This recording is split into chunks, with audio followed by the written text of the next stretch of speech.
noite a todos e sejam muito bem-vindos à 44ª live do Entre Linhas, um espaço de conversa norteado pelas palavras de escritores, tradutores e outros intervenientes no processo da escrita de um livro sobre o próprio livro. É entre linhas que as palavras surgem e nas entrelinhas que descortinamos o seu significado. Esta 44ª live decorre num dia pejado de comemorações. Hoje celebra-se então o Dia Internacional da Juventude, mas também o Dia Internacional do Elefante e o Dia Internacional do Disco de Vinil. Pasmem-se.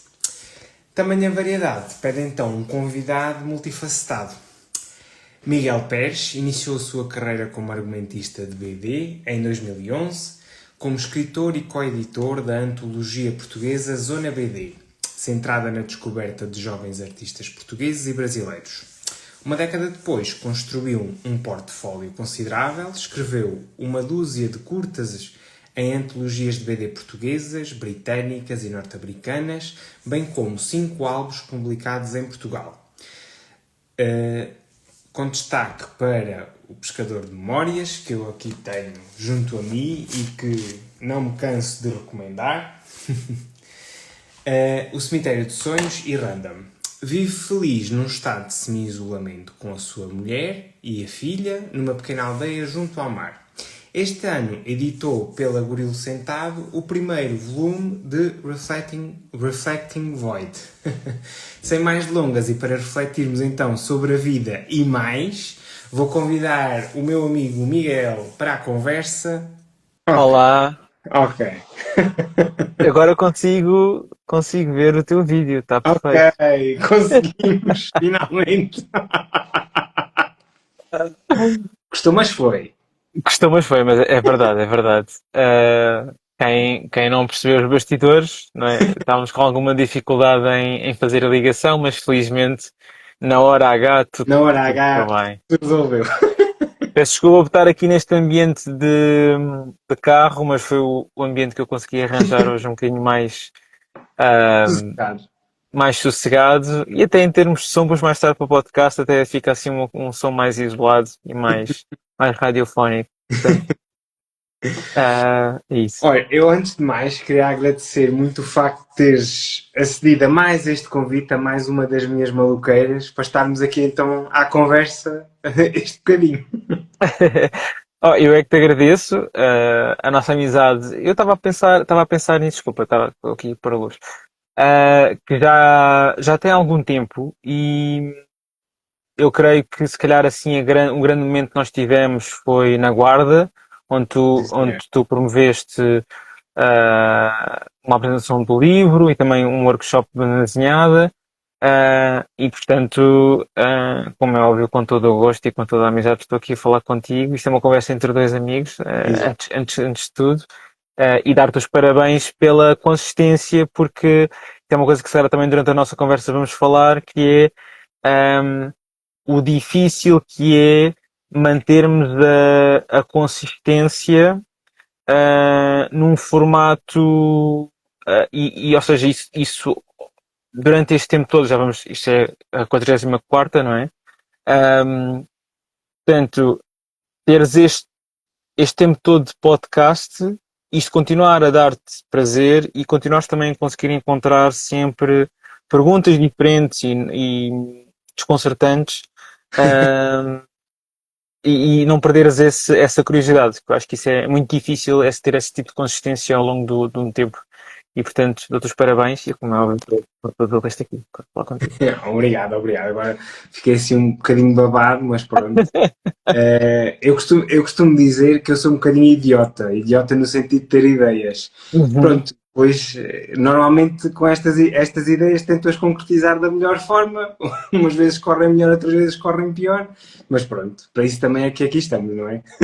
Sim, sim, claro. E eu tenho também pensado um pouco sobre estas questões todas o- vou dizer desta forma, ou seja, fazer a cultura de um modo descentralizado, ou seja, é sempre muito tentador, como é óbvio, tu estás num ambiente diferente, digamos assim, um sítio muito diferente, muito longe de Lisboa, do Porto, digamos assim, em Uhum. que não haja essa tentação de ir para o Porto ou para Lisboa fazer alguma coisa cultural.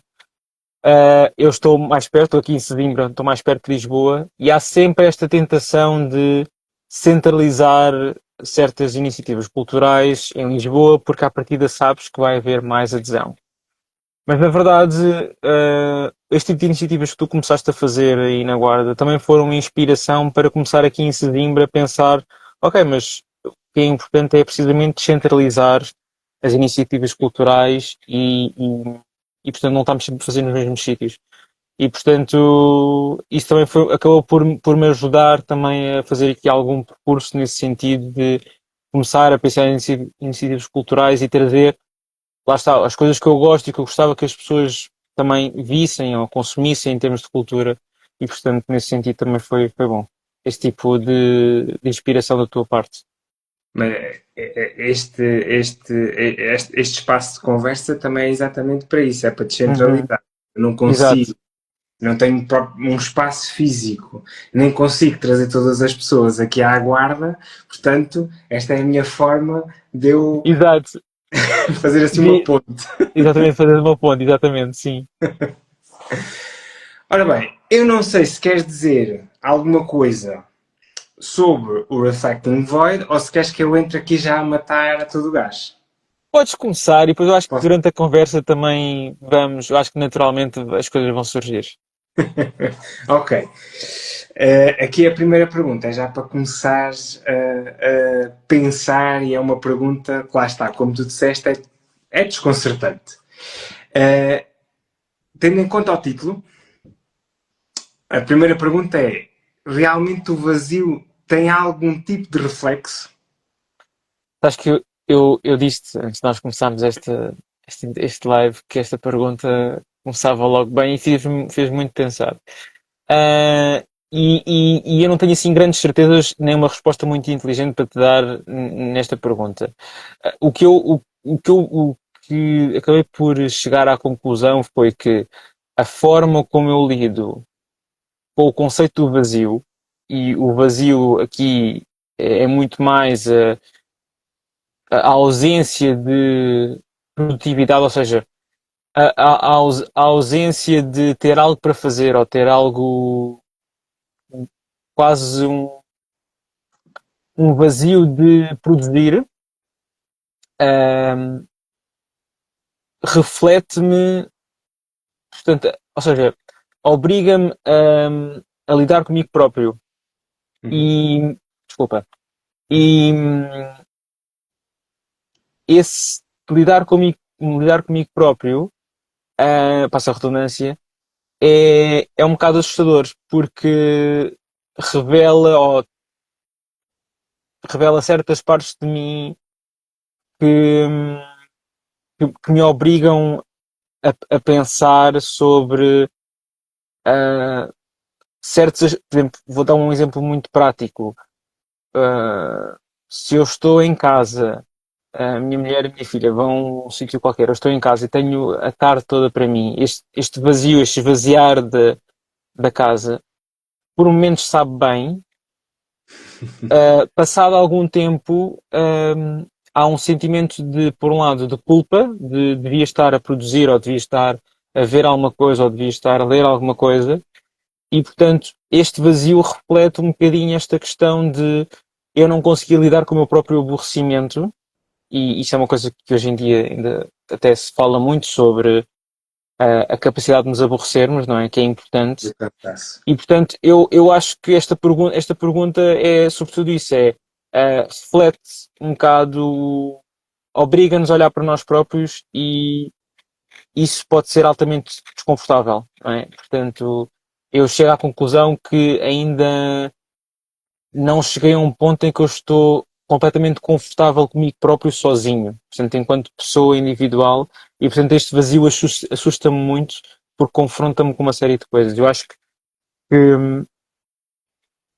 nesta experiência pessoal é isso. No livro, uh, na verdade, é outro tipo de vazio, é o vazio da mãe que sacrifica a sua mortalidade, não é? Portanto, ela torna-se uma figura imortal e, portanto, ela, ao sacrificar isso, deixa o filho no planeta Terra e, portanto, hum, aquele confronto que ela tem com aquele vazio ou com aquele infinito, uh, lá está, calha a ficha, não é?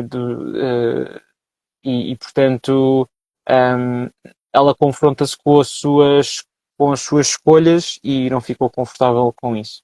Portanto, eu acho que acaba sempre por ser um bocadinho complementar este lado pessoal versus a personagem do livro. Daquilo que estavas também a dizer é encararmos o nosso âmago e a Sim, dificuldade que existe que às vezes nós temos. eu, sim, como é óbvio, eu acho que há pessoas muito bem resolvidas consigo e que conseguem estar sozinhas e têm que ter até esse tempo para estar sozinhas e estão bem, e há outras que não.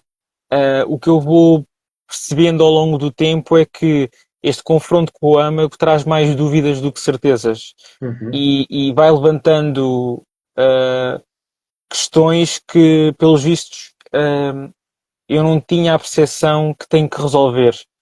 E acho que tudo isto também veio ao de cima a partir do momento em que eu me tornei pai. Ou seja, há uma série de coisas que ficaram escondidas, digamos assim, durante boa fase da minha vida, vou dizer, da vida adulta, digamos assim, ou este início de jovem adulto, e que agora, enquanto pai, estão a surgir e, portanto, na ausência de ter algo com que me preocupar ou com que me fazer, sou obrigado a confrontar-me com o meu âmago.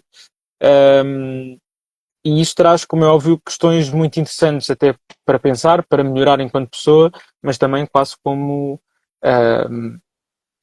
conduto, não é? Assim, como comida para criar enquanto escritor, digamos assim.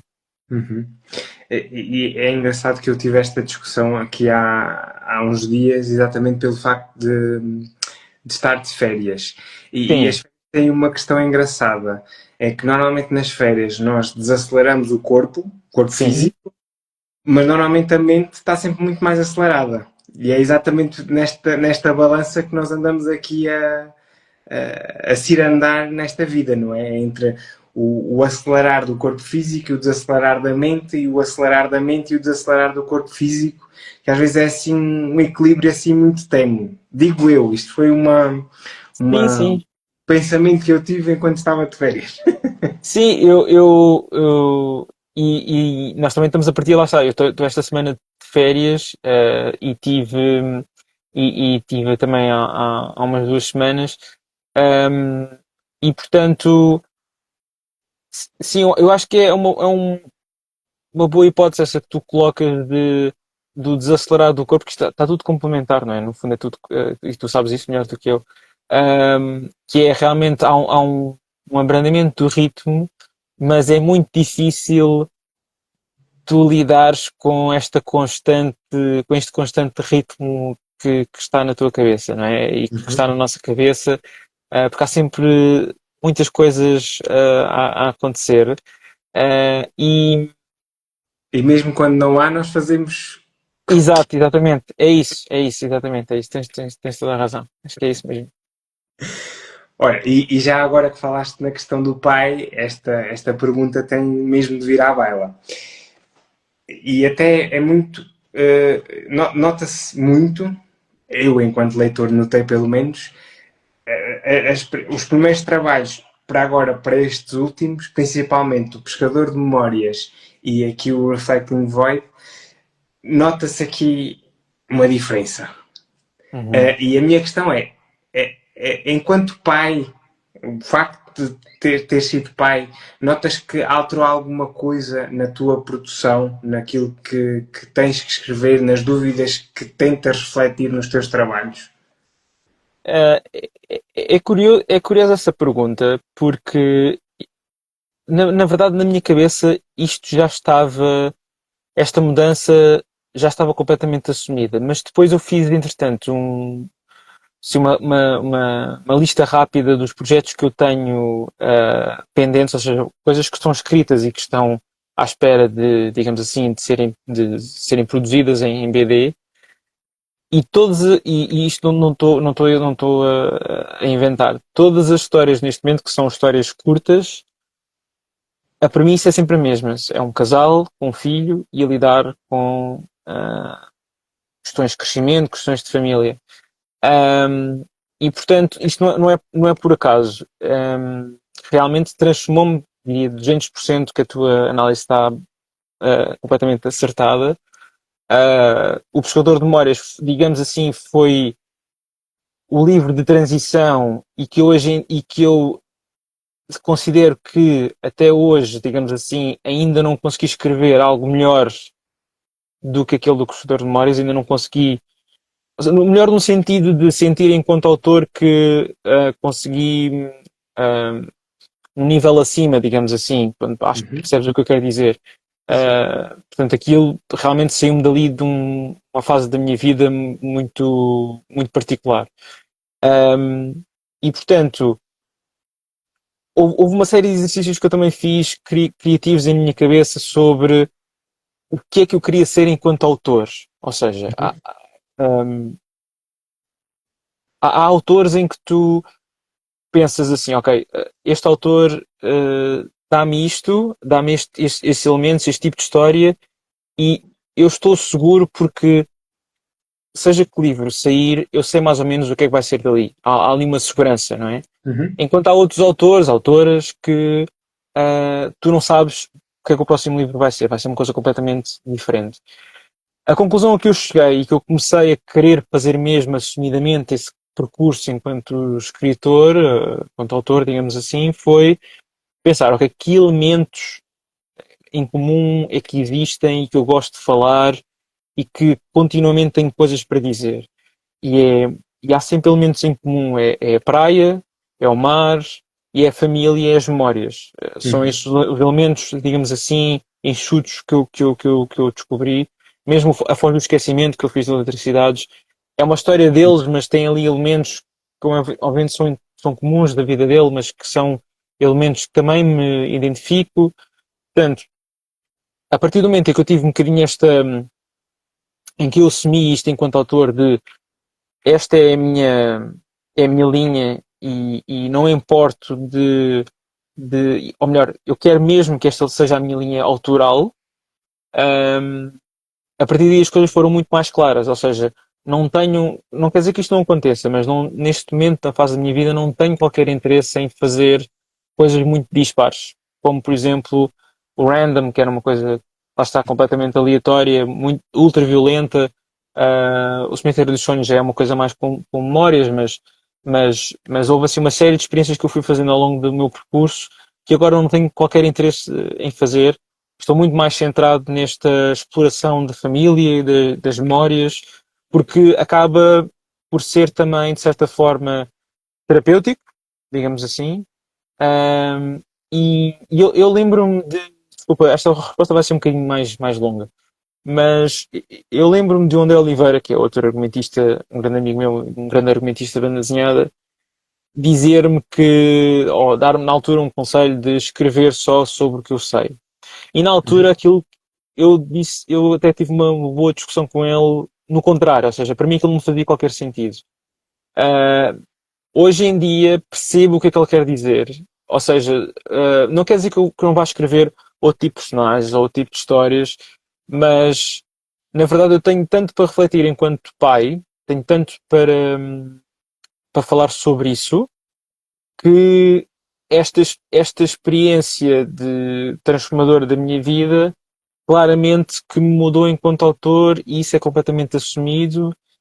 E daqui para a frente, os próximos projetos que eu tenho em carteira, mesmo coisas mais longas, vão ser muito centradas na família e nas memórias e nesta questão toda de lidar com estas questões familiares.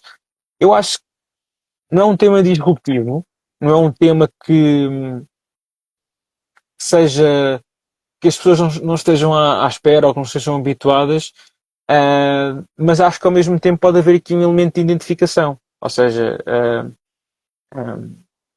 há muitas referências, não é óbvio, estamos a falar de uma distância ainda larga, mas Paco Roca, o Uhum. Jeff Lemire são autores em que eu gosto muito e me inspiro muito, e portanto, e são muito autores que jogam muito com esta questão da memória e da família.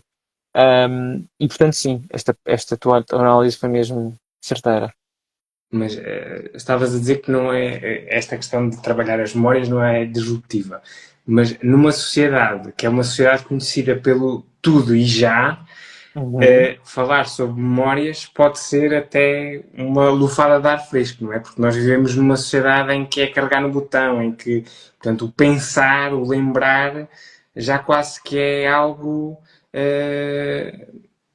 um momento assim reluzente, não é? Sim, Pouco aproveitado e pouco nos dedicamos a isso. E se calhar existindo trabalhos que realmente nos remetam aqui a estas memórias, a estas lembranças, se calhar é aquilo que nós realmente precisamos, principalmente nestes tempos assim tão negros. Digo eu, mas isto lá sim. está. É um mero comentário de um leitor. Mas eu acho, é interessante tu falares sobre isso, porque também ao mesmo tempo, isto agora lembrei-me agora, é um bocadinho paradoxal em relação a mim enquanto pessoa, digamos assim, porque eu sou uma pessoa que está constantemente a pensar no futuro, ou seja, eu estou constantemente, nunca estou no presente e nem sou uma pessoa particularmente nostálgica. Eu lembro-me de estar com amigos e haver sempre muito esta questão de haver encontros e falar sobre as histórias que tinham acontecido. Eu gostava, mas eu estava sempre a projetar para o futuro. Então, há aqui há algo paradoxal que tu até puseste agora um bocadinho em xeque e que é curioso nós falarmos sobre isso precisamente, que é, enquanto pessoa, realmente não sou nada nostálgico no sentido de antigamente é que era bom, ou aqueles momentos que eu passei nunca mais vou passar. Não estou sempre precisamente a projetar para no futuro é que vai ser melhor. Por exemplo, dar-te um exemplo muito prático. A minha filha tem 4 anos. Uh, eu vou sentindo que agora é que está a ser melhor. Portanto, ou seja, quando ela tiver 5, quando ela tiver 6, ainda vai ser melhor, vou fazer isto, ou vou fazer aquilo. E portanto, eu estou constantemente com este pensamento de que o futuro, que é uma coisa que nós não podemos controlar, não é? E até digamos, de certa forma, inútil estarmos a pensar no futuro, mas isso é muito difícil manter no presente. E então o passado, se calhar a forma que eu tenho de lidar com as memórias é precisamente veicular, usar o livro como um veículo para, para perdurar essas memórias, já que eu, enquanto pessoa, não sou assim, digamos assim, ou tenho aqui esta parte mais paradoxal, digamos assim. Olha, a utilização e a associação entre as novelas gráficas e a ficção científica é recorrente. Uhum, Mas eu quero perceber o como e o porquê. Como é que tu lhe deste aqui este toque mais filosófico e até introspectivo? Lá está, mais uma vez temos que voltar ao âmago. E o porquê? Qual é que foi esta necessidade de teres de dar aqui este twist, não é? Porque uhum, é aqui um ambiente muito de ficção científica, mas uhum. sobre questões meramente humanas. Lá está, até é extraterrestre, mas depois tem muito de terreno, não é? E eu Sim. acho que comentei com isso, comentei contigo isso mesmo, que eu estava a ler a banda desenhada e a certo momento eu só me conseguia lembrar do filme Gravidade. Ah, sim, sim, sim, sim. Olha, eu acho que se calhar também, lá está, um bocadinho de contexto que se calhar há bocado que me pediste. Portanto, a história passa-se num universo muito particular chamado Solar Sellers, que é um universo criado pelo Daniel Lopes, o editor da Gorila Sentado. Ele já começou a fazer este trabalho há algum tempo. O que é que ele começou a fazer? Os Solar Sellers são pessoas que, depois de haver uma catástrofe na Terra, tiveram que procurar vida fora do planeta Terra. Portanto, são as suas aventuras. Na altura, quando ele me propôs para. Aliás, Na verdade, fui eu que fui falar com ele, dizer que tinha gostado muito do universo dele e ele depois pediu-me para pensar numa história. Pensei na história dentro deste universo, mas queria que não fosse algo demasiado fantasioso, não é? Uhum. Um, eu acho que há muitos bons exemplos, se calhar, de filmes que sejam muito filosóficos e que usem ficção científica como ferramenta para falar sobre outro tipo de coisas. Estou-me a lembrar, por exemplo, de 2001 Odisseia no Espaço, por exemplo. Um, Do e Interstellar. mesmo o Interstellar também é um ótimo exemplo. Mesmo em termos de livro de novelas gráficas, tens o Sentient do Jeff Lemire, que também é passado no espaço e também tem muito esta componente filosófica. Um, portanto, o que eu queria era tentar um, precisamente usar a ficção científica não tanto como espaço primordial para fazer algo muito fantasioso, mas mais como uma desculpa, digamos assim, para falar sobre coisas que eu queria. Particularmente neste livro, nós temos uma mãe que é astronauta e, portanto, passa a sua mente para um fato de astronauta que lhe dá imortalidade. E ela tem uma missão, nós depois na segunda parte, o livro está dividido em duas partes, a primeira parte saiu este ano, a segunda parte vamos ver se até ao final do ano sai, mas, portanto, ela sai do planeta Terra com uma missão e o que ela encontra nos confins do universo é um espelho e, portanto, esse espelho revela-lhe algo e ela quer voltar à Terra porque deixou lá o filho. Ela também tem uma doença, portanto, entre morrer da doença e abandonar o filho, ou escolher a imortalidade, mas abandonar também o filho, ela escolheu isso. Cada uma das escolhas nunca seria fácil, mas ela escolhe isso. Portanto, eu não sei se respondi exatamente à tua pergunta, mas o que eu queria sobretudo era falar sobre, ou melhor, fazer um exercício muito humano de esta personagem está no espaço, mas queria que o leitor se pudesse identificar com a história base e, sobretudo, o sentimento.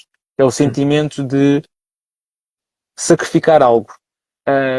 E lá está, isso mais uma vez é uma coisa que eu tenho percebido em termos terapêuticos, é que um, é muito, na minha vida pessoal, eu tento que não haja uma escolha em detrimento de outra.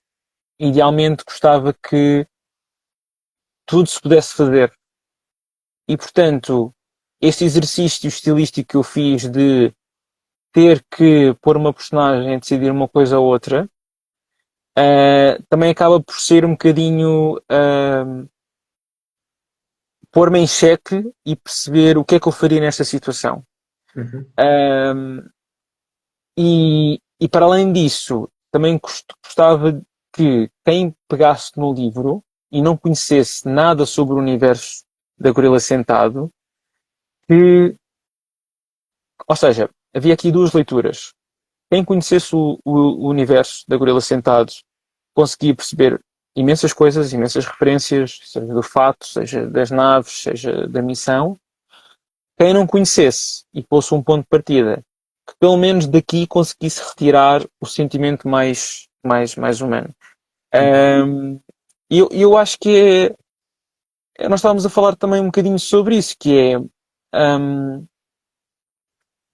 nós, na era em que nós estamos a viver, em particular, em que as coisas cada vez se estão a tornar mais digitais e mais artificiais, acho que nós, enquanto leitores e enquanto consumidores de cultura, ou de seja o que for, nós continuamos a ir à procura da base que é as histórias universais que nós consigamos nos identificar, que não é? Há já ali algo que nós nos possamos identificar. E a inteligência artificial, ou o tipo neste caso em particular, por mais avançada que seja e que chegará a um ponto em que possa reproduzir imensa coisa, nunca terá experiência de vida, não é? Isso é impossível reproduzir. Cada um tem a sua experiência de vida e única, portanto, portanto era um bocadinho por essa via que eu queria ir nesta história. A parte 1 é muito filosófica nesse sentido, ou seja, eu queria pôr as pessoas a pensar sobre o conceito de família, sobre as escolhas, uh, sobre a imortalidade, sobre que é uma coisa que também me assusta imenso, que é a morte. E portanto, na segunda parte já há muitas respostas práticas, digamos assim, em relação à primeira parte. Mas eu acho que a ficção científica, por um lado, uma certa ficção científica é um terreno muito fértil para este tipo de histórias mais Uhum. filosóficas, mais poéticas. E o Daniel deu-me imensa liberdade para escrever o que eu quisesse. E portanto, nesse sentido, não sei se respondi à pergunta, João, Sim, sim. E, mas eu só queria acrescentar que nota-se muito essa questão de, o carisma mais filosófico e até a tentativa de criar aqui alguns laços com o leitor, porque existem muitas caixas de texto, não há tantos uhum, balões, existe muita sim, caixa há muita explicativa narração, muito pensamento. e para tentar integrar e até inteirar o leitor do espaço que está ali. O espaço em toda a abrangência da Sim, sim, palavra. sim, sim. Aliás, isso também foi, enquanto autor, eu também quis experimentar algumas coisas neste livro. Uma delas era a questão do ritmo, ou seja, ahm, temos páginas muito cheias de vinhetas e mais compactas, com um ritmo mais acelerado, e depois temos as splash pages ou páginas muito mais quase vazias de conteúdo de texto, em que convida mais para a reflexão. E eu queria criar esta sensação de ritmo, ou seja, de quando temos páginas com vinhetas muito compactas, que haja ali um ritmo frenético, mas que depois a seguir há espaço para pensar e há espaço para, para relaxar e refletir. Eu queria criar essa flutuação de ritmo.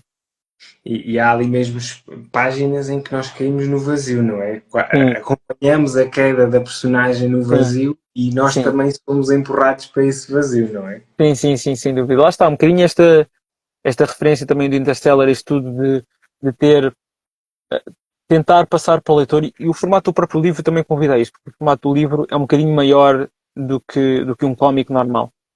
Que era aproveitar bem a dimensão da página para que a nave ficasse muito pequenina em relação aos elementos do universo, sejam planetas, sejam cometas, seja o que for.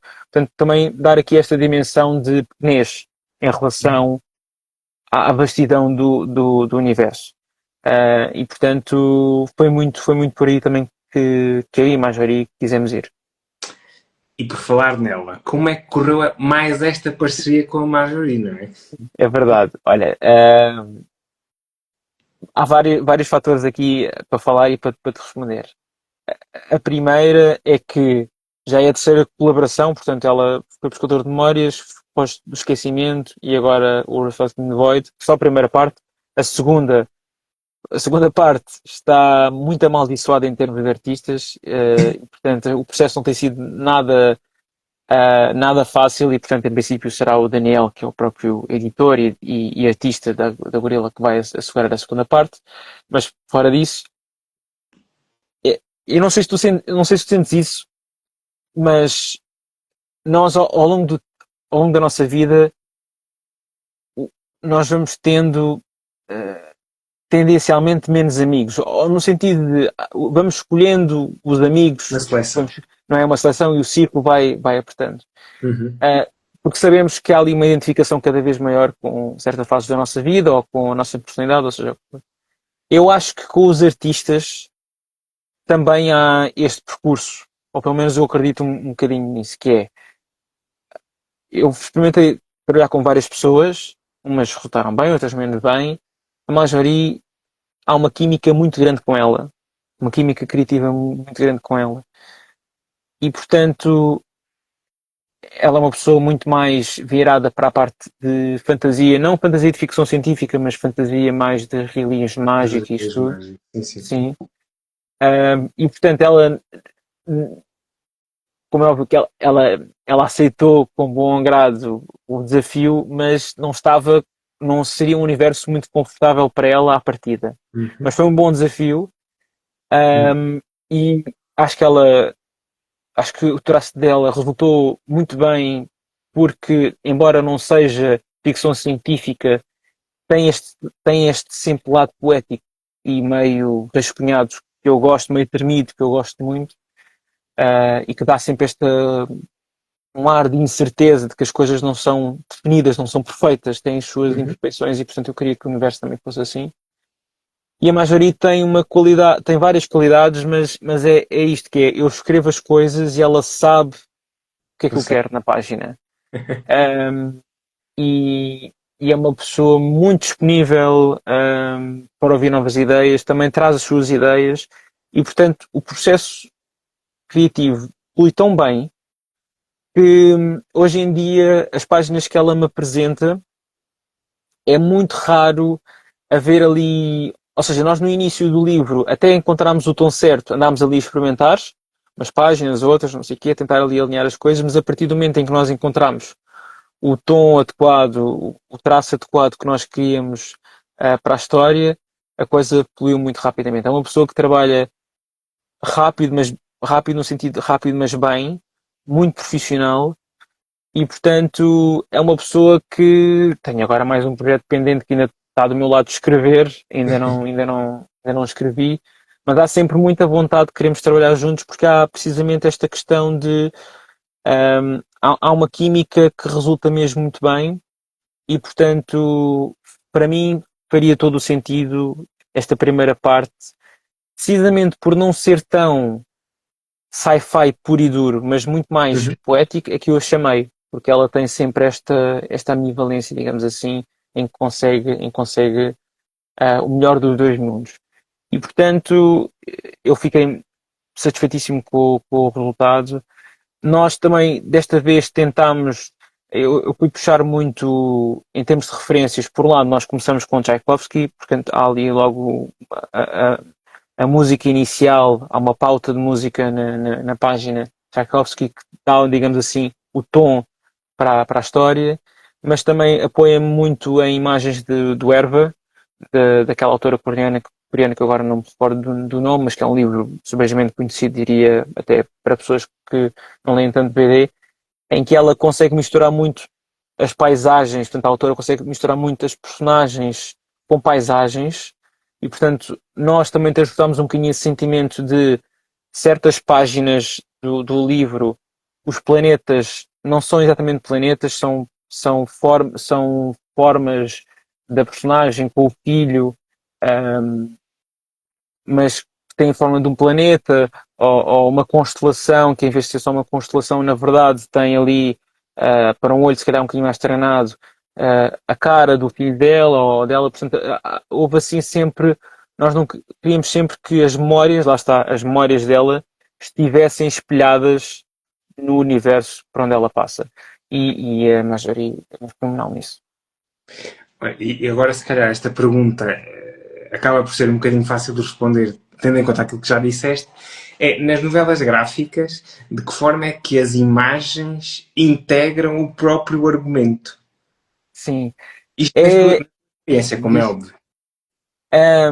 olha, há uma coisa que até eu hoje não fiz muito, mas que há autores que fazem, que são mood boards, que é a questão de ter uma série de imagens como referência para alguma coisa em específico. Eu até hoje não fazia muito isso, ah, e neste caso em particular comecei a fazer.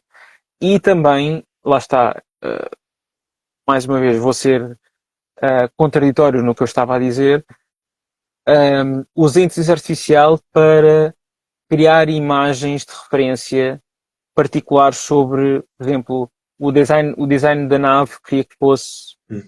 específico. E, portanto, usei essa ferramenta como recurso para mostrar. Agora, eu acho que em termos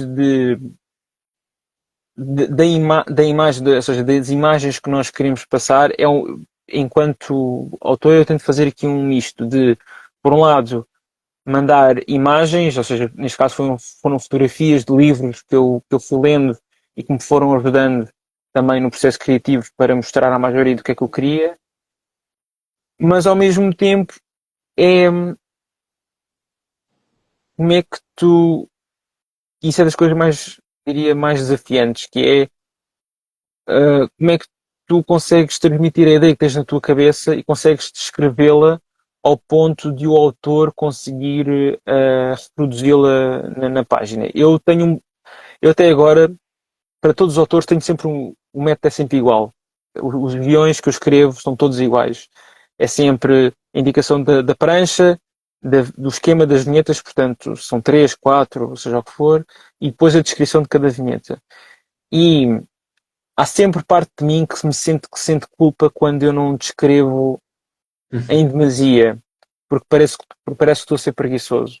Mas geralmente no meu processo criativo, nas primeiras páginas, eu sou super descritivo, imensa coisa, leva imenso tempo a descrever e depois às tantas também já sou muito mais sucinto. E portanto, o processo depois começa muito bem nesse sentido de estar muito escrito, as imagens estão muito claras para o autor, ali a meio ela também já se sente mais à vontade, já não preciso escrever tanto e a coisa depois também já vai sendo entre guião, WhatsApp, uh, sobretudo WhatsApp, áudios no WhatsApp e vamos falando assim. Mas eu acho que é isso, é sobretudo esta capacidade de o autor ter da descrição, ou seja, Uhum. no fundo não é muito diferente. Por exemplo, agora eu estou a ler Os Miseráveis do Victor Hugo, que é uma coisa um livro que eu nunca vi os filmes nem nada, portanto, está a ser uma boa experiência nesse sentido porque eu não sei nada sobre a história. O tipo de retratos que ele faz, não é? Esse tipo de autores clássicos, tu tens que está descrito de tal forma, em termos psicológicos e físicos, e quer dizer que a pessoa fica com uma imagem muito clara. Uhum. Portanto, não é muito diferente em termos de BD, porque há autores, por exemplo, e digamos assim, o exemplo que se dá sempre de autor de extremo é o Alan Moore, que se nós formos ver os guiões dele são autênticos romances. Aquilo está descrito ao pormenor. Portanto, o artista não tinha qualquer hipótese de desviar, seja o que for, estava ali tudo escrito ao pormenor. E portanto, eu acho que depende muito do autor de investir mais nisso, na descrição das imagens, ou não. Eu confesso que, enquanto autor, sou mais preguiçoso e, portanto, começo sempre bem, às tantas, já para meio e para o fim, a coisa já foi de outra forma. Não sei se te respondia bem à pergunta. E por falarmos em romance, isto é uma pergunta que ficou desde o nosso encontro aqui na Guarda. Sim. Para quando um romance? Olha, eu tenho na altura quando a Camila nasceu, ou que estava praticamente a nascer, eu comecei a escrever um romance. Mas eu acho que bom, eu tenho vários problemas enquanto autor, não é? Um deles é a preguiça que eu já te falei, a preguiça que ainda agora falámos, mas não é só isso, ainda hoje pensei nisso, que é o formato de PD e é um formato muito sucinto. Ou seja, tu tens que tentar veicular uma ideia, como é óbvio, tens sempre o suporte visual, mas em poucas palavras ou em poucos balões tens que veicular ali uma ideia muito forte. E portanto tens que arranjar uma forma de ser o mais sucinto possível e ter frases fortes para consigas captar bem o sentimento, não é? Ou transmitir bem esse sentimento aos leitores. Enquanto no romance podes ter outro tipo de ritmo, em que podes ter uma, duas páginas de descrição em que podes falar sobre tudo e mais alguma coisa, não é? Mesmo em termos pessoais de trabalho, o meu trabalho também em comunicação também é este exercício de ser sucinto e não o Uhum. contrário. Seja para redes sociais, seja para comunicação interna, seja o que for. Há sempre esse exercício de diminuir. E, portanto, enquanto pessoa que gosta de escrever, parece-me que a minha capacidade de escrever um romance está diminuída. Ou seja, a, a minha capacidade para escrever algo de maior dimensão, o que muitas vezes me acontece é quando começo a escrever as páginas, aquilo parece-me pouco, digamos assim, que eu escrevi, mas ao mesmo tempo não me apetece escrever mais, ou seja, no sentido de não vejo necessidade de estar aqui a explicar mais nada. Não vejo necessidade de estar de escrever o ambiente na sua totalidade, ou a cara da personagem ao pormenor. Não vejo essa necessidade. E portanto, eu não sei, ainda estou a tentar perceber, enquanto, ou seja, enquanto autor, qual é que é o caminho? Ou seja, será esta capacidade, eu vou ter que voltar a treinar e a fazer Uhum. outro tipo de exercício de se eu quero escrever um romance, eu vou ter que contrariar todos estes instintos de argumentista BD, porque é um formato diferente. Portanto, não sei se é isso, se é ser preguiçoso e de. Porque também há autores, curiosamente, os autores que eu mais gosto ou que me têm trazido mais são autores também de certa forma sucintos. Por exemplo, há um autor que eu gosto muito que é o Sandor Marai. Uhum. E nós até já falámos sobre isso. Os livros dele não são muito extensos. Uhum. Por exemplo, a Han Kang, por exemplo, também agora estava a ler as lições de grego, mas antes já tinha lido vegetariana. Não é um livro propriamente extenso na sua acessão, digamos assim, como um romance muito grande. E portanto, para mim aquilo resulta Uhum. enquanto lá está, como estamos a falar, não quer dizer que Os Miseráveis não resulta. Eu gosto muito, por exemplo, como é óbvio, já estou a falar de um livro de 2 volumes, não é? Com 600 páginas cada. Como é óbvio, também estamos a falar num outro extremo, mas vou dar um exemplo muito prático. Agora estava a pensar que também o Alex Couto, que escreveu agora Sinais de Uhum. Fumo, o livro dele já tem alguma solidez enquanto primeira obra, digamos assim, de Uhum. maior folgo. Então eu não me imagino escrever um livro daquele tamanho.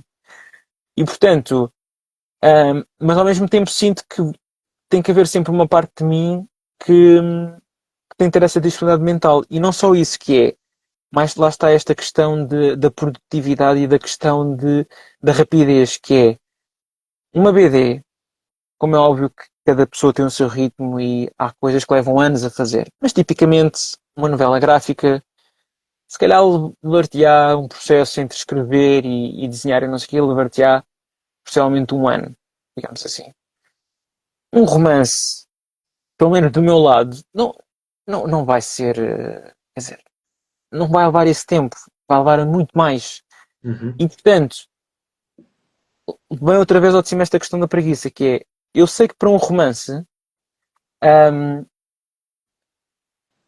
vai sempre levar muito mais tempo da minha vida. Se calhar vão ser 3 ou 4 anos e eu não sei se estou nessa disposição de Uhum. fazer isso. Ah, pelo menos nesta fase da minha vida. Porque este tempo entre escrever e publicar vai ser tão grande, o interregno vai ser tão grande, que também tem este defeito que é este constantemente de acelerar e despachar e publicar, e que a BD é muito mais fácil nesse sentido, enquanto o romance obriga-te, entre aspas, de reescrever com o editor, em que tens que reescrever 2, 3, 4 vezes, não é? Há outro tipo de trabalho, e portanto, acho que eu gostava, mas sinto que ainda não tenho a disponibilidade mental para todos estes fatores que têm que põem em causa muito, neste momento, o meu perfil enquanto autor. Ou seja, tenho isso programado. Aliás, até estamos a falar do Alex Couto, até partilhei com o Alex Couto um, digamos assim, um rascunho de um romance que eu estou a escrever, para saber, lá está, se valia a pena ou não continuar aquilo. Mas e é também, desculpa, isto é só mesmo uma nota final, que é, por vezes, também é preciso este incentivo que alguém leia e diga que Uhum. vale a pena ou não. Na BD não sinto tanto isso, sou mais confiante, nos romances nem por isso. E portanto, sinto que ainda tenho que amadurecer para, para ir para esse campo, mas gostava. E então, ficando aqui o romance em stand-by. A última Sim, desta primeira parte é quais é que são os projetos para o futuro.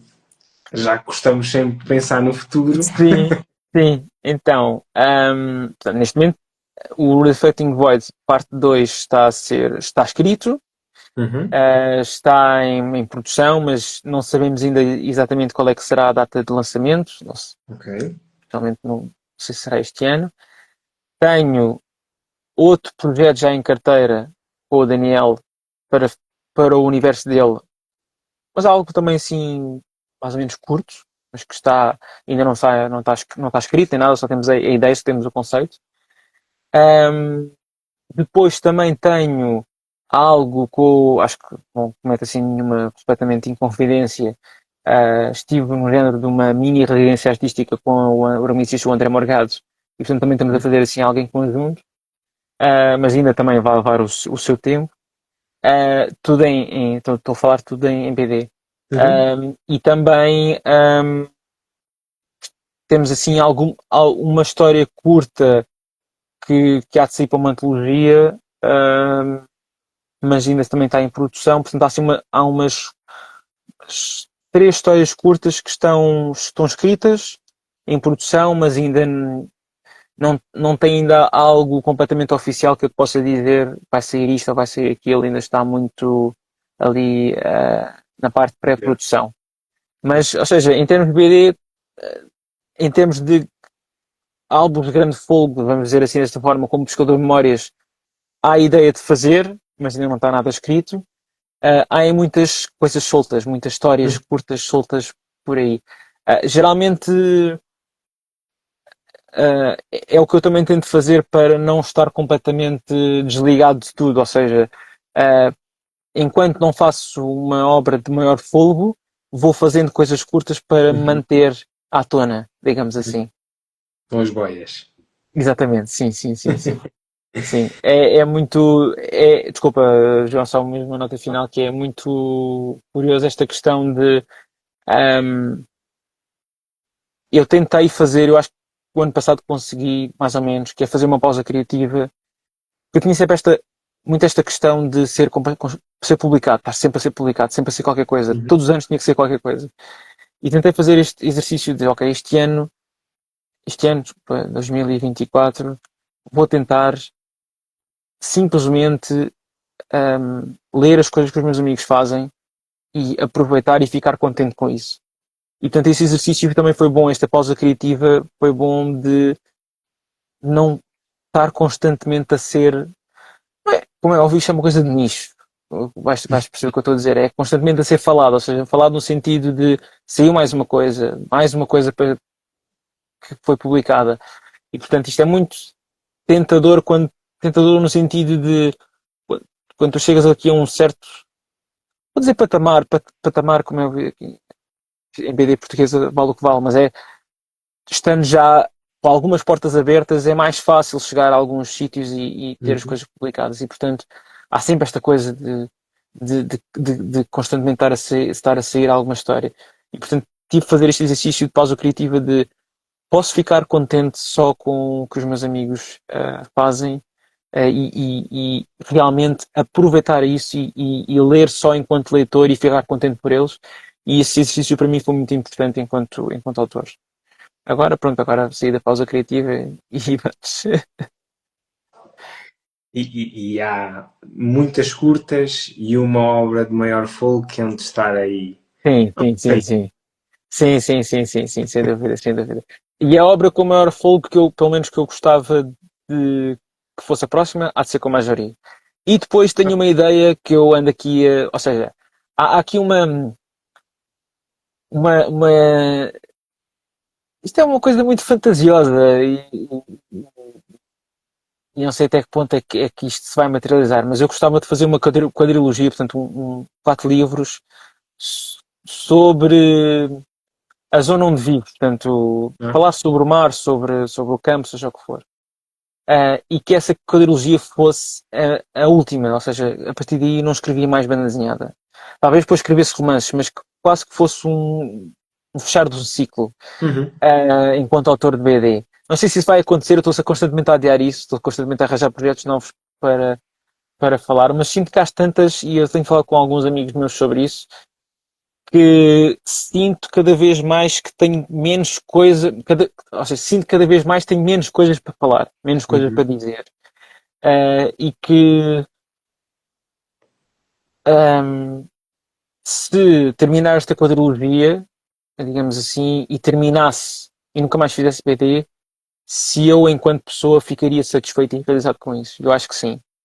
E, portanto, tendencialmente, o meu percurso há de ir por aí, que é, a uma dada altura da minha vida, que eu espero que seja em breve, haja esse corte, e até pôr-me nessa situação e ver como é que eu reajo, e depois aí talvez se eu me resolver isso, ou seja, se eu colocar isto numa caixa de está feito, a experiência está conseguida, fiz BD desde miúdo que eu sonho com isso, está feito, se calhar o romance naturalmente poderá surgir como um formato que me faça mais sentido, não sei. É assim, não nos esqueçamos, não é? Pelo menos eu já o li, portanto posso também referi-lo aqui, do naturalista. Sim, sim, sim, sim, é verdade. Sim.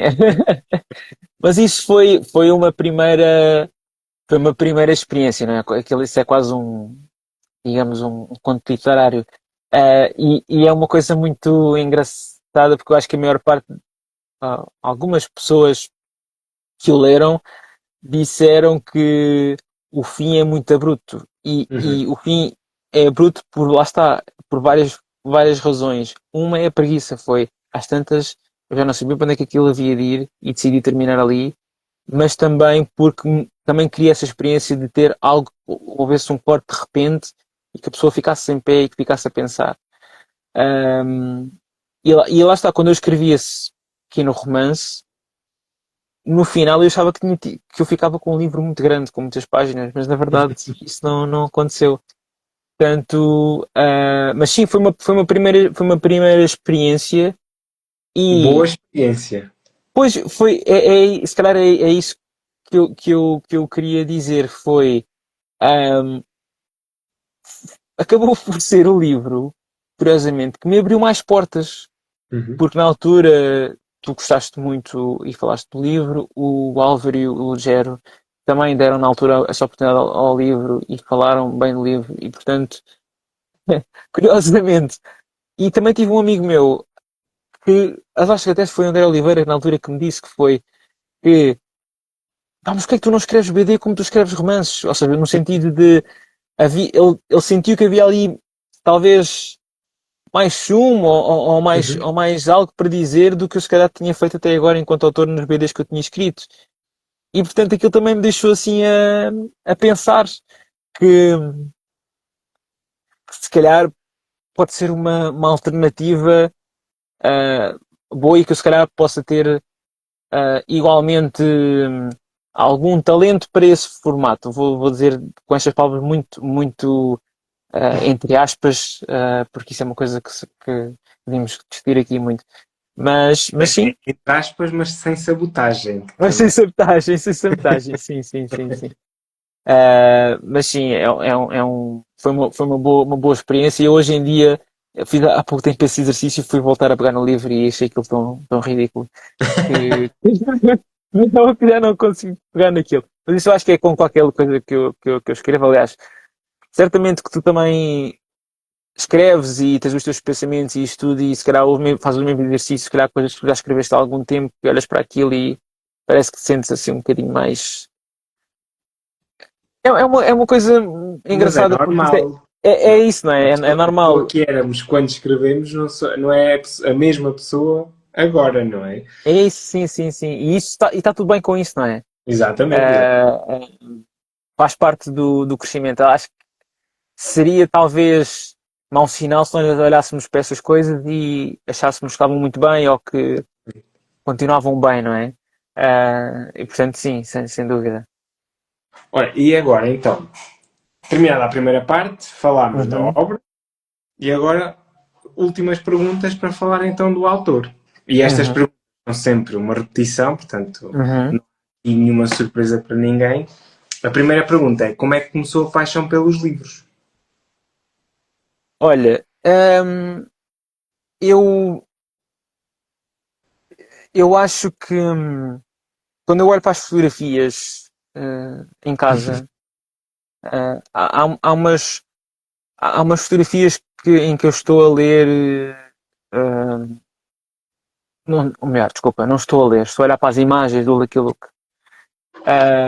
Com um livro ao lado do meu pai a ver o Lucky Luke. Portanto, eu sinto que a paixão começou por aí, ou seja, eu felizmente cresci num ambiente sempre com muitos livros, portanto, Uhum. e havia essa, ou seja, acho que acho que inicialmente esse ambiente promove a nossa paixão pelos livros. Um, o facto de eles estarem lá, deles estarem à mão, de, de até dar livros a uma criança que ainda não sabe ler, Uhum. e livros que não sejam propriamente apropriados, vou um caso muito prático. O Lucky Luke, na altura, naquela fotografia que eu estou a ver o livro, claramente que eu não tinha idade, digamos assim, para ler aquele livro. Mas esta questão de dar o livro e de ser manuseável e até se estragar não faz mal, porque o que interessa é esta absorção de imagens e de referências. Acho que isso é importante para promover a paixão. Lá está, agora vou outra vez à mesma questão que nós estávamos a falar há bocado.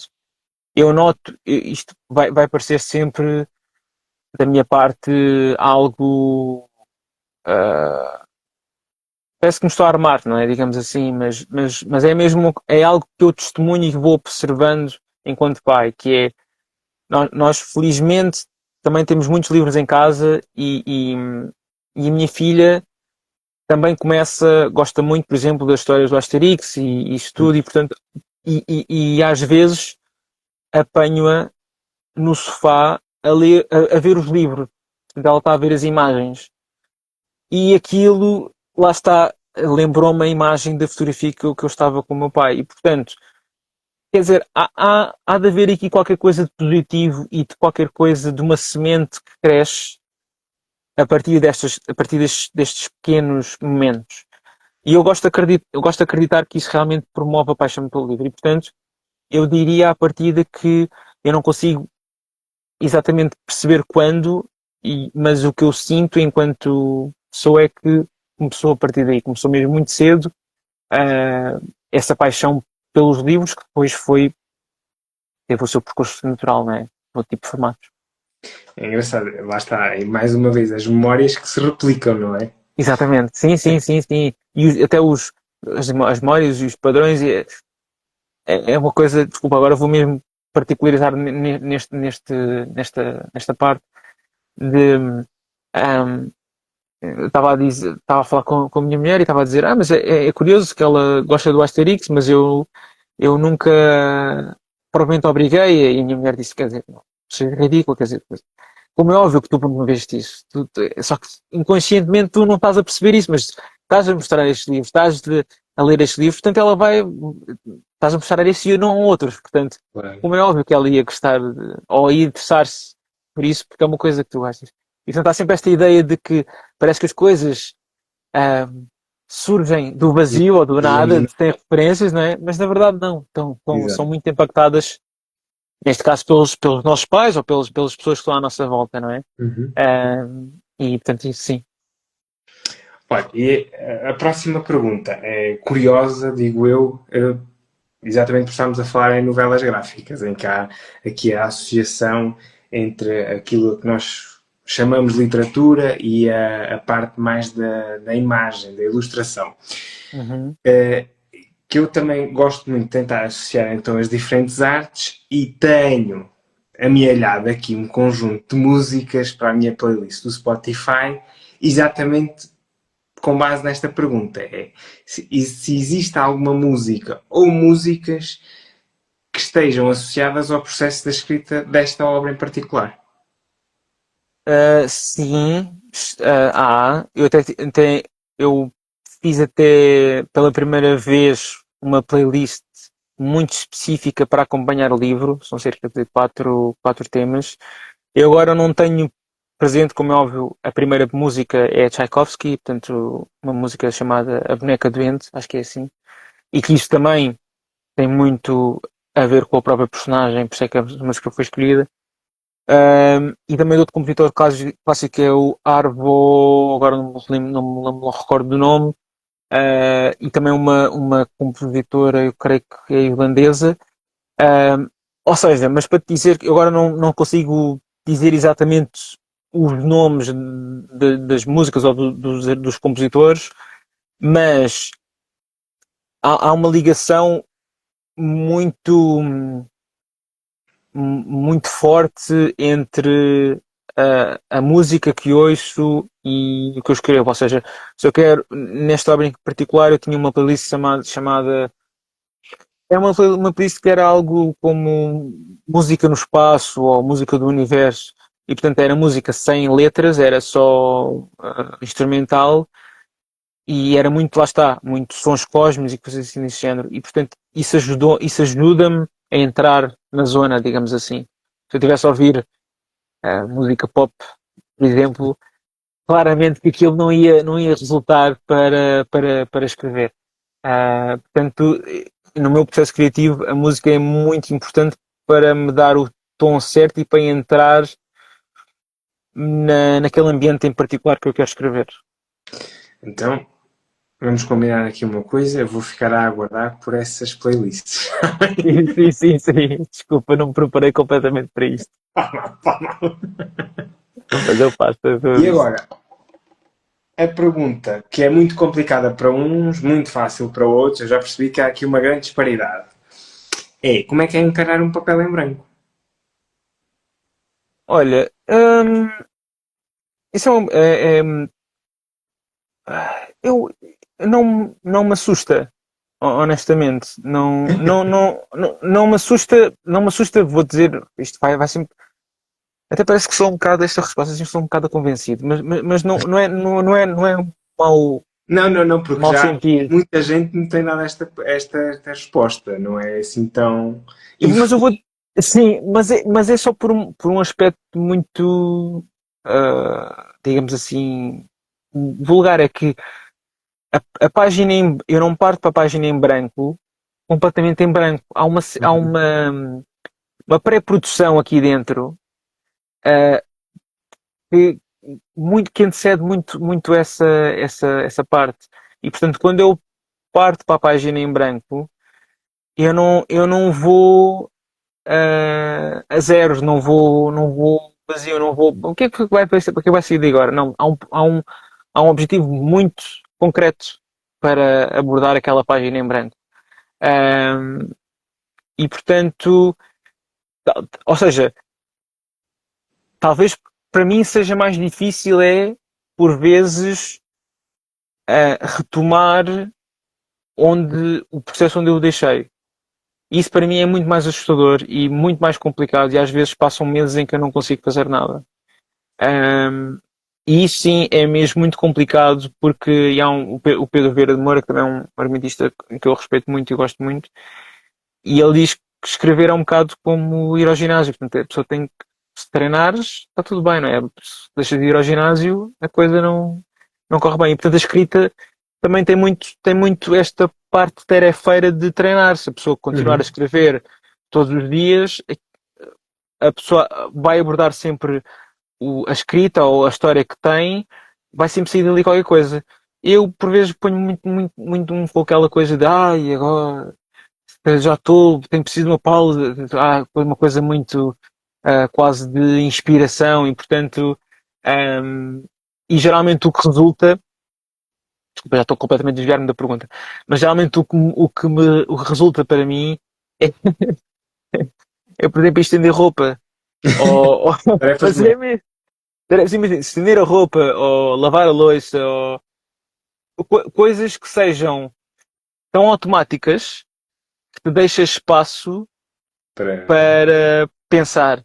Uhum. Isso para mim resulta melhor do que sentar-me no computador e pensar o que é que eu vou escrever agora. Ou seja, por vezes preciso mesmo de fazer essas coisas. Até parece que estou tipo meio aqui a dar aquela sensação do homem que só vai fazer tarefas, tarefas domésticas para isso. Mas não é isso. Ou seja, na rotina da casa e na rotina que nós temos familiar, esses momentos para mim são muito mais desbloqueadores para voltar à página e para voltar à história do que propriamente estar sentado no computador e obrigar-me daqui tem que sair alguma coisa. Um, não sei se respondi completamente à página em branco, mas é isso. Eu agora estou a tentar criar a imagem na minha cabeça de uma musa a estender a roupa, não é? Pá, pronto, há aquela coisa há aquele clichê de pessoa estar na banheira, não é? Ou no banho e ter isto e ter ideias. Esse também, ou as pessoas que acordam de noite e escrevem uma ideia, não é? Tem um rasgo, não sei o quê. Eu não tenho essas coisas, mas as tarefas domésticas ajudam muito nesse sentido. A enfrentar a página em branco, ou neste caso eu acho que é muito mais os bloqueios criativos Uhum. que tenho. Mas isto parece muito mais complexo do que na verdade é, não é? Quer dizer, estamos a falar aqui de uma pessoa que não, que não faz disto de vida, faz isto é uma paixão, não é? É um hobby, não é? Ou seja, isto não é encarado como uma profissão, como uma carreira profissional e, portanto, se calhar, se fosse esta a minha única profissão, se calhar as coisas seriam muito diferentes e até o próprio processo de enfrentar o bloqueio criativo ou da página em branco, se calhar teria aqui com um discurso completamente diferente. Ou seja, há também aqui um certo descomplexar Não da sei. escrita, não é? Portanto, não é algo que seja, como é óbvio, já tive situações em que eu tinha que um Um prazo. prazo, uma data limite em que me impus para entregar, mas quer dizer, se eu não cumprisse, não vinha mal ao mundo, não é? Portanto, estamos aqui a falar também de uma dimensão muito amadora nesse sentido, não é? E portanto, sim, acho que se fosse, calhar, se fosse um autor de outro gabarito, acho que a resposta seria certamente diferente. Olha, e agora, penúltima pergunta. E o número é meramente indicativo, portanto, pode Uhum. vir mais. Três recomendações literárias. Ter as recomendações literárias.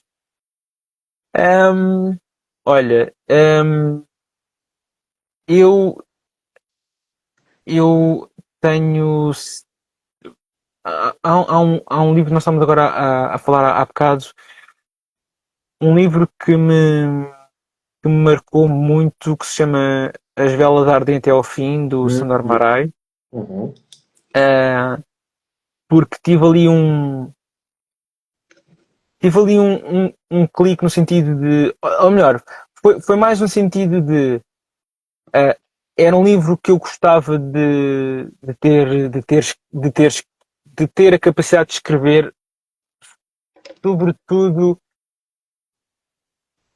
pela questão de muitas vezes como debate que é a amizade e o que é esperado da amizade e o que é o confronto ou não Uhum. das amizades. E portanto aquele livro, nesse sentido, acho que está mesmo muito bem escrito. A parte psicológica e diálogo, acho que o Sandor Marai faz isso mesmo muito bem. Ahm, Eu não sei se já leste A Herança de Esther. Que é Também já li, também já li. Sim, sim, sim. Eu estou quase. Só que não sei se isso te acontece, talvez te aconteça, que é tendencialmente ahm, tento não ler muitos livros de seguida do mesmo autor, embora eu goste, porque depois farto, não é? Pronto, Exato. portanto vai sendo assim aos bocadinhos. Sim, sim. Ah, Depois, olha, eu estava a tentar aqui não ser assim muito clichê nas recomendações literárias. Ahm, eu acho que em termos de BD portuguesa, Uhum. eh, continua a haver um autor que, para mim, continua a ser incontornável e que ele não produz muito, mas o que produz é verdadeiramente bom, que é o Paulo Monteiro, e é o amor infinito que tenho, e outras histórias, outros coisas. Ora, não me recordes, mas continua a ser, exatamente, é isso mesmo, é esse livro. Ah, lá está, voltamos a este tema de ele consegue veicular muito bem esta parte sentimental, digamos Uhum. assim. Ah, e portanto é uma pequena pérola. Felizmente é muito conhecida até, ou melhor, teve a sua oportunidade lá fora e isso tudo, portanto, fora do mercado português. Não sei se há tanta gente assim que conhece em Portugal, mas eu acho que é mesmo uma daquelas pérolas que realmente tudo ali resultou bem. Uhum. Um, e portanto eu acho que para mim é sempre um livro que eu recomendo porque eu gosto muito. Um, eu acho que se calhar estas duas recomendações, pelo menos agora eu não me estou a recordar assim uma terceira, quer dizer, há muitas, há uma também que,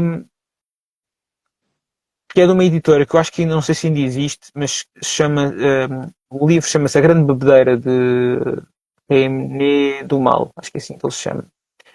E a editora é dois dias edições.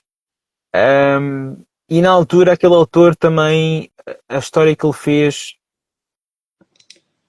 também tem ali elementos que eu gosto muito, que é, tem ali um surrealismo meio Boris Vian, mas ao mesmo tempo é muito irónico. Bem, Boris Vian também é verdade, mas tem ali uma abordagem ali um bocadinho diferente do Boris Vian, às tantas também já é mais sarcástico e já outro tipo de dimensão. O Reino do Mal não, do Mal não, mas o livro, a edição também é muito bonita, e na altura foi, lá está, mais daquelas pérolas que a pessoa encontra e que me trouxe muito enquanto leitor. E, portanto, eu acho que estas três recomendações acho que fazem sentido. Sim, senhor. E então, agora resta-me perguntar se estás preparado para a última pergunta. Não sei. Uma pergunta é sempre aquela, e eu faço sempre agora aqui este preâmbulo, que é para preparar as pessoas, porque é sempre aquela que é temida por toda a gente. Esta não tem meios termos, Sim. nem há aqui uma grande disparidade, é temida por todos. E então, a última pergunta é: se a tua vida fosse um livro, qual seria o título? Pois é, se a minha vida fosse um livro, qual seria o título? Ah, esta não é nada fácil. Mas sim, porque eu vou te dizer porquê, porque isso obriga-nos, é aquela coisa, é como aquela pergunta de se houvesse qual é que seria o ator ou a atriz que tu quisesses que interpretasse a tua biografia, não é? É uma coisa muito difícil. Mas eu acho que o título seria O Sortudo. Ou Oh, seja, nesse sentido de eu não tenho superstições, eu só tenho uma superstição assumida, que é quando encontro uma moeda na rua, pá, nem que seja um cêntimo, eu apanho. Apanho porque e às vezes faço vídeos ridículos, não é? Tipo uma pessoa, tipo camisa e calças, fato no meio da rua, apanhar um cêntimo no meio de Lisboa, parece quase uma pessoa que está a precisar de dinheiro. Mas eu faço isso porque acredito que há algo no universo que me dá sorte, ou que há alguma coisa, uma energia universal ligada à sorte.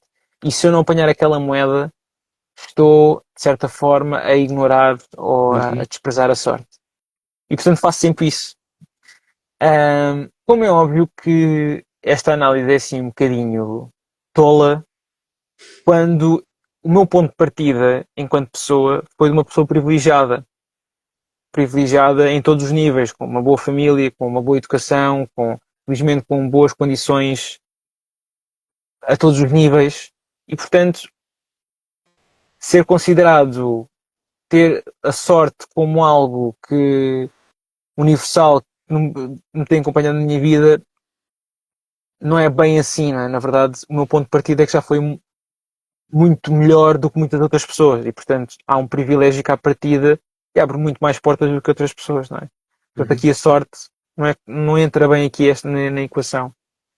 Mas depois há uma série de coisas na minha vida pessoal, desde a minha companheira, a Marta, que a mulher da minha vida, que encontrei, que agora a questão de ter sido pai, quando há tantas pessoas que infelizmente não conseguem ser, eu consegui e tenho portanto, esta oportunidade de ser pai.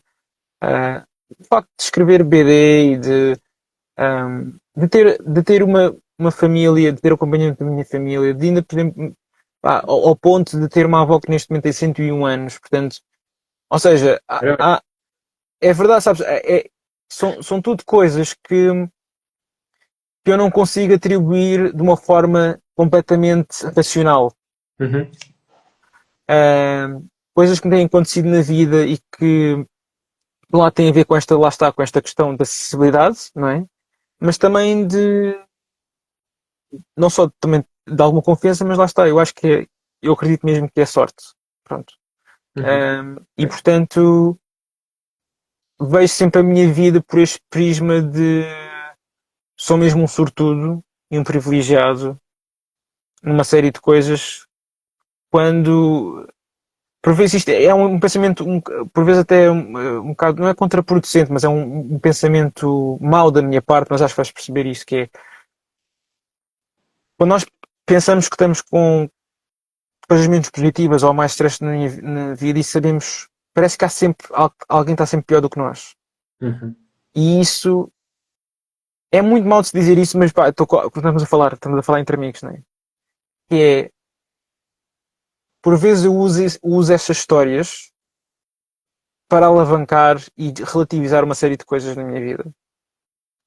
Um, e idealmente era bom que essas histórias não existissem, não é?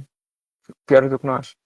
Mas existem e, portanto, quando nós olhamos para, sobretudo agora neste contexto em particular, não é, que nós estamos a viver,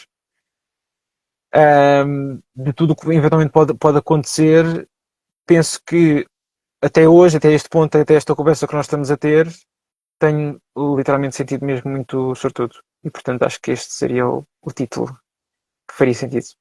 Senhor.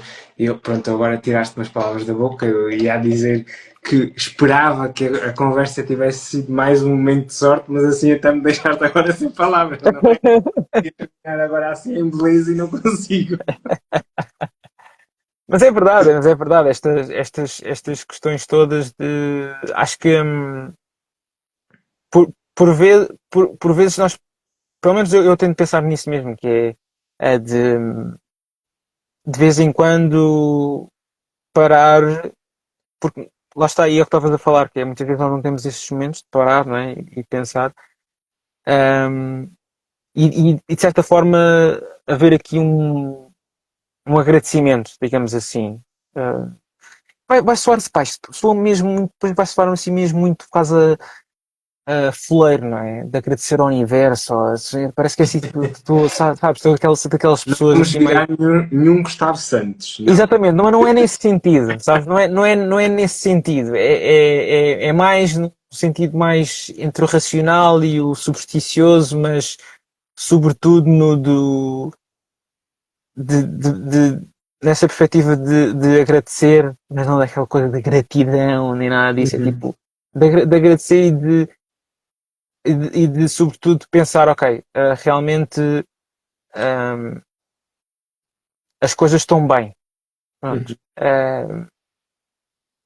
E que é muito fácil ser Não, consumido pelo outro lado, diz. não está tudo bem, mas há coisas boas ainda assim. Exatamente, é exatamente isso, exatamente. Sim, sim, sim, sim. Sem dúvida, sem dúvida. E é isso, João. Olha, mais uma vez agradeço. Não sei se queres dizer mais alguma coisa assim para terminarmos.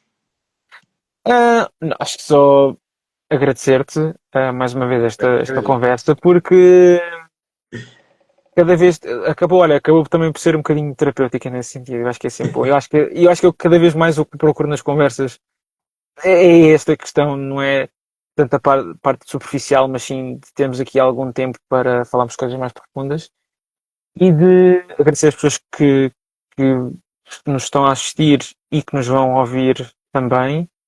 Ahm, e sobretudo, ahm, mais do que tudo o que tivemos a falar, e como é óbvio, as pessoas que estão aqui estão interessadas em leitura e que não precisam de um apelo para ler, dar-te os parabéns por esta consistência e, sobretudo, também mandar-te um forte abraço de continuação de bom trabalho nesse sentido e que não desistas, porque estas coisas são mesmo importantes. Nem que impactemos, nem que sejam uma pessoa ou duas para que leiam, já estamos a fazer o nosso trabalho. Portanto, muito obrigado, João. Realmente é assim que eu penso. Sim, sim, Basta- E aliás, é, a sorte não é só a sorte do teu lado. Eu também me considero um sortudo exatamente por ter tido a oportunidade de já ter feito estas 44 sim, conversas sim, e terem sido todas ótimas conversas e conversas que eu guardo no mais profundo do meu âmago, não é? sim, Aquela sim, sim, exatamente. que nos afastar. Estas conversas também estão guardadas em mim e também me fizeram crescer, e é por isso que eu também continuo a querer conversar ainda mais. Sim, sem dúvida. João, muito obrigado. Obrigado eu e bom resto de noite. Obrigado para ti também. Obrigado, obrigado, David.